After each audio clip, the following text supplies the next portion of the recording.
निसर्गानं भरभरून दिलेल्या कोकणला भक्तीचाही समृद्ध वारसा. कोकणच्या प्रत्येक मंदिराचं आहे खास वैशिष्ट्य. श्रावण विशेष, जाऊ देवाची आगावा.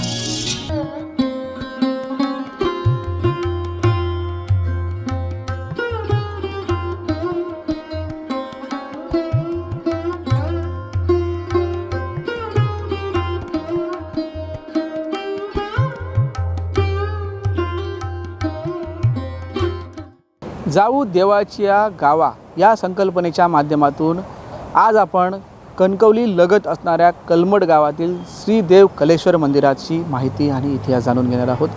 कणकवली शहरापासून म्हणजे महामार्गाच्या लगतच एक अवघ्या 500 मीटरवर असणारं हे मंदिर आहे आणि कलमड गावची ग्रामदेवता ह्या मंदिराला म्हटली जाते आणि कलमडवासी आहे, मोठी लोकसंख्या आहे कलमडाची आणि कलमडवासी आहे हे नेहमीच येथे येतात आणि या ज्या काशी कलेश्वर मंदिरामध्ये अद्ययावत पूजा अर्चा करतात आणि कशा पद्धतीचं देवस्थान आहे ते आपण आज जाणून घेणार आहोत. चला तर मग जाऊया कलमड येथील काशी कलेश्वर मंदिरामध्ये.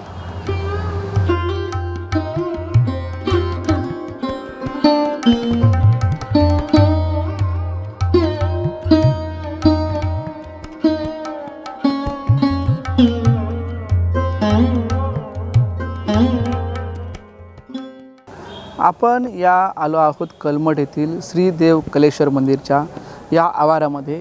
इथे आल्यानंतर प्रत्येक भक्तगणाला प्रसन्न असं वातावरण वाटतं, कारण हा जो निसर्ग सौंदर्य या मंदिराच्या बाजूलाच लागूनच एक नदी आहे आणि त्या नदीच्या या परिसरामध्ये झाडं आणि वनराई आहे, त्यामुळे प्रसन्न आणि आनंदमय वातावरण या मंदिराच्या परिसरात असतं. ह्या मंदिराचा जो घुमट आहे आणि जी परिसर आहे तो खूप आल्हाददायी असतो, त्यामुळे या मंदिरासंदर्भात जाणून घेणार आहोत इतरही काही महत्त्वाच्या घडामोडी. चला तर मग जाऊया या मंदिराच्या सदस्यांकडे.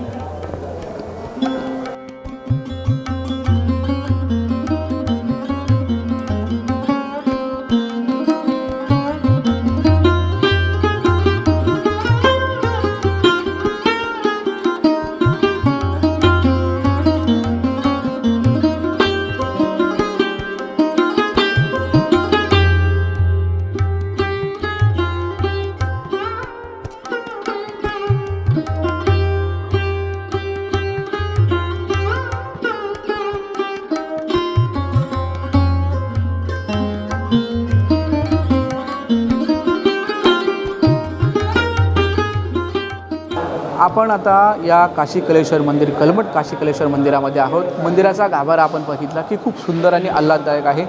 इथे ग्रामस्थ मंडळी आहेत, ते देखील या मंदिराच्या संदर्भात आपल्याला माहिती देणार आहेत. काका, काय सांगाल या मंदिराबद्दल? कशा पद्धतीने नियोजन असतं इथलं, काय सांगाल? चालू बघा हातच्या पद्धतीत ना देव काशी कलेश्वर कलमठ हां सांग इथे होणारे कार्यक्रम तर पाडव्यापासून तर पाडव्यापर्यंत असे वर्षाचे कार्यक्रम निमित्त होत असतात. पाडवा, शिमगा, दसरा, महाशिवरात्र असे मोठमोठे कार्यक्रम होत असतात आणि प्रत्येक श्रावण महिना हा आमचा महाप्रसाद असतो आणि अनेक भक्त येतात आणि एकादशी अभिषेक लग्न चालू असतात या ठिकाणी, त्यामुळे अधिक उत्सुकतेने लोक इकडे वळत असतात. याच मे महिन्यात आपला मोठा जीर्णोद्धार कार्यक्रम झालेला हो. होता. तो कशा पद्धतीचा काय? व्यवस्थित निर्णय अगदी योग्य पद्धतीने सगळं असं हे करून नियोजन करून काही नव्हतं आमच्या इकडे. एवढं मोठं आम्ही मंदिर बांधून सगळ्या गावाची साथ, सगळ्या ठिकाणी मानकरी म्हणा, राजसत्ता, संपूर्ण ग्रामस्थ यांनी एवढी भरघोस मदत करून आपलं देवस्थान व्यवस्थित सगळं हे करून पार पाडलं. आज एवढ्या मोठ्या पद्धतीने हे कलमड ग्रामाचं ग्रामदैवत येथे उभं आहे. सर्व लोक येथे नतमस्तक येऊन होतात. हो. काय आख्यायिका काय सांगाल? गावडे, कुंभार, गोरावस, गाडीवस, राजसत्ता नाडकर्णी, हां मूळ भूमिकेचं अधिकारी, हां, तर ते सगळे हे करून त्यांनी रात्री स्थापन केली. तिथपासून हे कार्यक्रम नियोजनबद्दल चालू असतात. काका, तुम्ही ज्येष्ठ आहात, या गावचं देवस्थानाबद्दल आपल्याला देखील माहिती आहे, काय सांगाल या देवस्थानाबद्दल? देवस्थानाची माहिती म्हणजे आम्ही गुरवले आम्ही असलेले सगळे व्यवस्थित लग्न कामगिरी देवाची करतो. हो,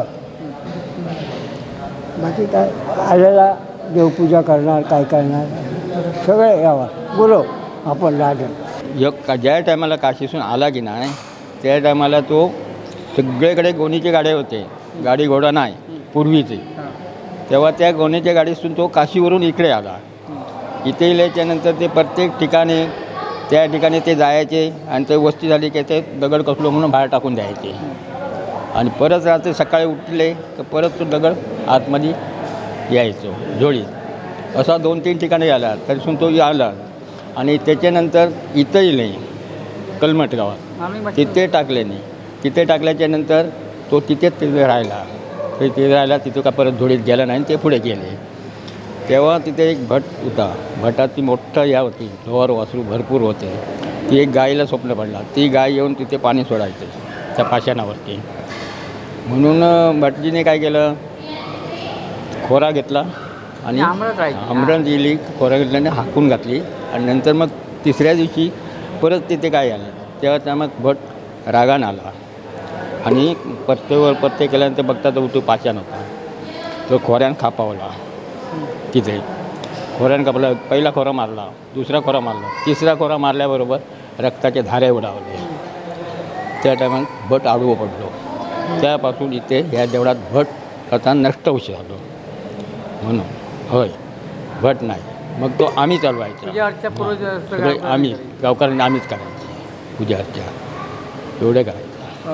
कलमटला कणकवलीचा मोठा भाऊ मानला जातो. काय सांगता? जो कणकवली काशी कलेश्वर आणि तो विशेष हा मोठा मोठा भाऊ, मोठा भाऊ आणि तो लहान भाऊ. लहान भाऊ. ज्यावेळी कणकवलीचे जे धार्मिक विविध होतात त्याच्या आधी समस्त जे इथे विधी झाल्याच्या नंतर हे विधी झाल्याशिवाय तिकडे ते विधी होत नाही सैमकडे. हां इथल्या आधी होतात नंतर तिकडे कलमट.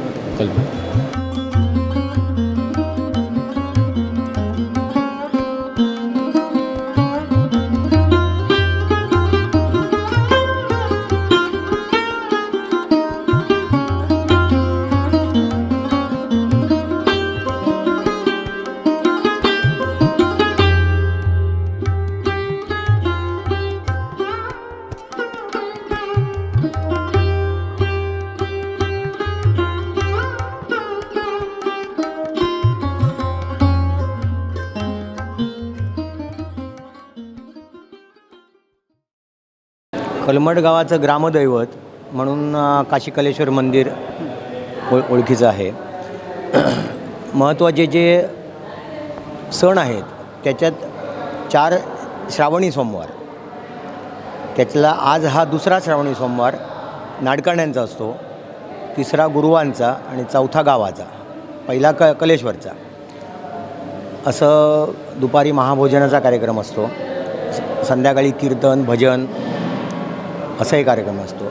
त्यानंतर दसरा, त्रिपुरी पौर्णिमा आणि होळी हे महत्त्वाचे आणि महाशिवरात्र असे हे या कलेश्वरचे 4-5 सण सगळी कलमटवासीय भक्तिभावनेने करतात. आम्ही केलेला कार्यक्रम सगळ्यांनी बघितला असेलच. आज एवढं मोठं देऊळ बांधून हा श्रावणी सोमवार पहिला म्हणजे श्रावण महिना पहिला, श्रावणी सोमवार दुसरा. आज आता नाडकाण्यांचा प्रसाद असतो.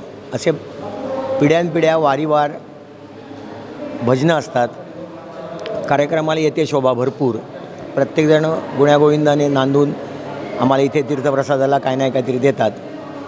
रात्री 12 वाजता याची सांगत होते.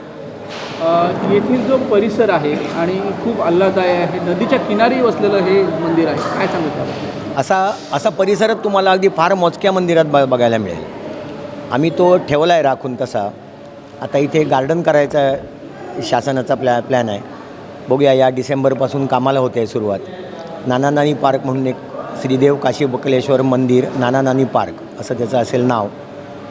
आणि इथे लहान मुलांना खेळायला, मोठ्या सिनियर सिटिझनला फिरण्यासाठी असा एक प्लॅनिंग छानपैकी केला आहे शासनाच्या ह्याच्यातून.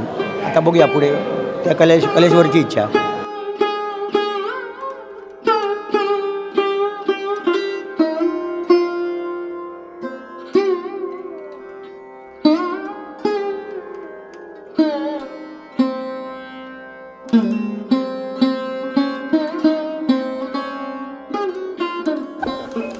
आपण आता पाहिलं की कलमट गावची ग्रामदेवता श्री काशी कलेश्वर मंदिराचं इतिहास, आख्यायिका आणि जो परिसर आहे तो पाहिला.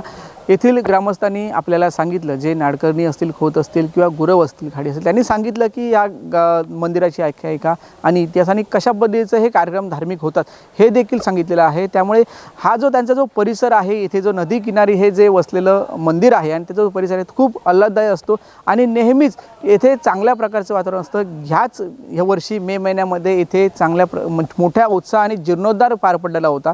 त्यामुळे अशाच पद्धतीने जे मंदिराची जी ही आख्यायिका आहे आणि जे आपण आता ऐकलं ते खूप सुंदर आहे. त्यामुळे भविष्यातही आपण जाऊ देवाच्या गावामध्ये अशाच वेगवेगळ्या मंदिरांचं आपल्याला उलगडा करणार आहोत आणि आपल्याला सांगणार आहोत. कॅमेरामन साहिल बागवेसह उमेश बुचडे, कणकवली.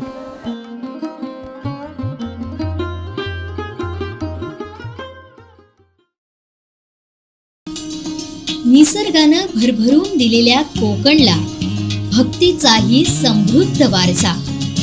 कोकणच्या प्रत्येक मंदिराचं आहे खास वैशिष्ट्य. श्रावण विशेष, जाऊ देवाची गावा.